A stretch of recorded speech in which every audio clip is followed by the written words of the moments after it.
আসসালামু আলাইকুম। আপনারা সবাই লক্ষ্য করতেছেন আমার স্ক্রিনের নিচে একটা ভিডিও আছে। তো এই ভিডিওটা হচ্ছে আমি প্রফেশনাল একটা কাজ শেষ করে রাত্রে হচ্ছে বাসায় যাচ্ছি বা এলাকার উদ্দেশ্যে রওনা হচ্ছি। রাত্রে 10টা 10:30টার পরের ঘটনা এটা। তো আমি বাইক চালায় যাচ্ছি। এক জায়গার মধ্যে অনেকগুলা মানুষ জড়ো হয়ে আছে, কিছু একটা মারতেছে। তো কৌতূহল বশত আমি যাই ওইখানে হচ্ছে দেখলাম বা উপস্থিত হইলাম, যাই দেখলাম যে সবাই একটা সাপ মারতেছে। তো সবাইকে জিজ্ঞেস করলাম বা সবাই এখানে বলা বলি করতেছে যে এই সাপটা হচ্ছে রাসেল ভাইপার সাপ।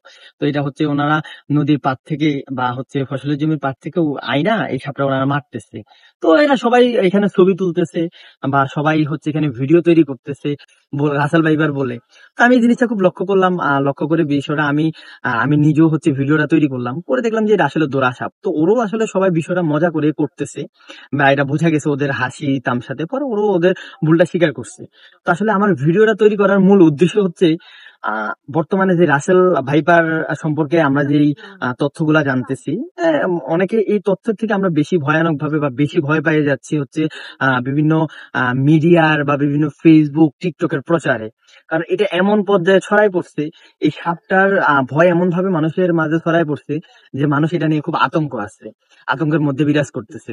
তো অবশ্যই যেহেতু এটা একটা ভয়ানক সাপ, এটার বিষ অন্যান্য সাপের থেকেও বেশি বা এটার আক্রমণ অন্যান্য সাপের থেকেও বেশি, এটা আমরা সবাই জানি। তো জানলো যেহেতু এটার সরকার প্রদত্ত কিছু নিয়ম আছে বা এটার জন্য বাঁচার জন্য কিছু পদক্ষেপ আছে, ওইগুলা সবসময় এটা থেকে বাঁচাইতে হবে বা সব সময় এগুলা থেকে আমরা সরকারের যে নিয়মাবলী বা হচ্ছে বিভিন্ন ফেসবুক বা বিভিন্ন ইউটিউব বা বিভিন্ন টিকটকের মধ্যে যে সচেতনামূলক ভিডিও আসতেছে, তো এই ভিডিওগুলো ফলো করলে আমরা আসলে এটা থেকে বাঁচতে পারি বা কিছুটা হলো আমরা সেফ পাই। আর বর্তমানে এই সাপটা আসলে খুব ভয়ানক একটা সাপ, এটা আমরা জানি।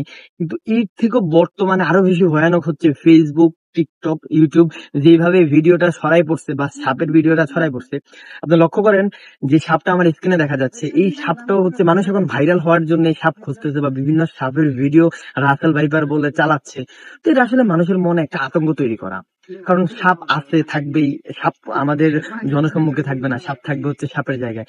এই সাপটা আমরা বেশিরভাগ প্রচার করতেছি ফেসবুকে, টিকটকে। ফেসবুক টিকটকে যে পরিমাণ ক্ষতির সম্মুখীন হচ্ছি, এটা দেখা যাচ্ছে যে আমি ক্ষতি হচ্ছি বা আমার ফ্যামিলি ক্ষতির সম্মুখীন হচ্ছে, একজন না একজন অবশ্যই এটাতে ক্ষতির সম্মুখীন হচ্ছে। তো এটার থেকে আমি সবাইকে অনুরোধ করব যে এই ভুল প্রচারগুলো আমরা না চালাই। সরকারি নিয়মগুলা সরকার বেঁধে দিচ্ছে, এই নিয়মগুলা যেহেতু আমরা নিয়মগুলা মানি। আর যারা এই ভিডিওগুলা বা যারা এরকম তৈরি করতেছে সাপ সম্পর্কে ভাইরাল হওয়ার জন্য, বিভিন্ন সাপকে রাসেল ভাইপার বানাচ্ছে বা বিভিন্ন সাপকে রাসেল ভাইপারের নামে চালাচ্ছে, আতঙ্ক সৃষ্টি করতেছে ভাইরাল হওয়ার জন্য, তাদের কাছে বিনীত অনুরোধ এটাই, এই কাজগুলা করবেন না। কারণ এমন অনেক মানুষ আছে, যেমন আমি আজকে দুপুরের ঘটনা, আমি একটা চায়ের দোকানে গেছিলাম, একটা কাজে বাইরে গেছিলাম, ওইখানে একটা চায়ের দোকানে গেছিলাম। ওই চায়ের দোকানের মধ্যে 10-15 জন মানুষ ছিল। এই 10-15 জন মানুষই এখানে রাসেল ভাইপার সম্পর্কে আলোচনা করতেছিল আর সম্পূর্ণ ভুল জিনিস ওনারা ব্যাখ্যা করতেছিল, যে সাপে কামড় দিলে কলিজা বন্ধ হয়ে যায়, হার্ট বন্ধ হয়ে যায়, চোখে দেখে না মানুষ। কারণ মানুষ যেটুকু সত্য, এটা থেকে মানুষ আরো ভুল প্রচারণা চালাচ্ছে। তো এই জিনিসটার জন্য দায় আমরাই। কারণ আমরা যদি এগুলা ভুল প্রচার না করি, সাপ যেহেতু আছে, এই সাপটা আসলে অনেক ভয়ঙ্কর সাপ। তো সাপ আছে, আমরা নিয়ম কানুন মেনে চলি, ঝোপঝাপে না যাই, যারা কৃষিকাজ করতেছে তারা গামবুট হাতে গ্লাস পরে যাই বা সচেতন ভাবে আমরা চলাফেরা করি, একটু দেখে চলাফেরা করি, বাকিটা আল্লাহর কাছে।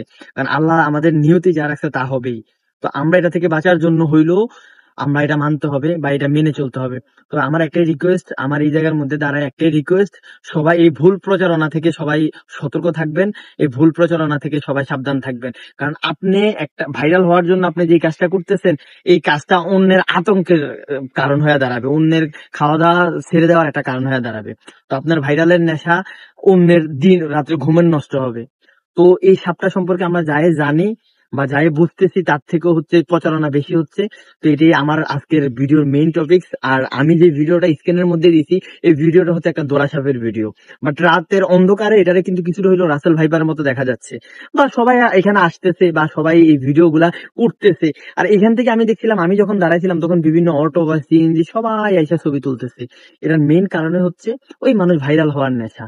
তো আমি আপনাদের কাছে অনুরোধ করব, যারা এই ভাইরাল হওয়ার নেশায় মাতছেন বা যারা ভাইরাল হওয়ার জন্য এই কাজগুলা করতেছেন, আপনাদের কাছে অনুরোধ এই কাজগুলা করবেন না।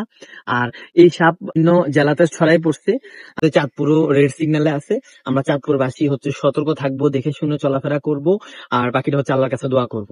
সবাই ভালো থাকবেন, আল্লাহ হাফেজ, আসসালামু আলাইকুম।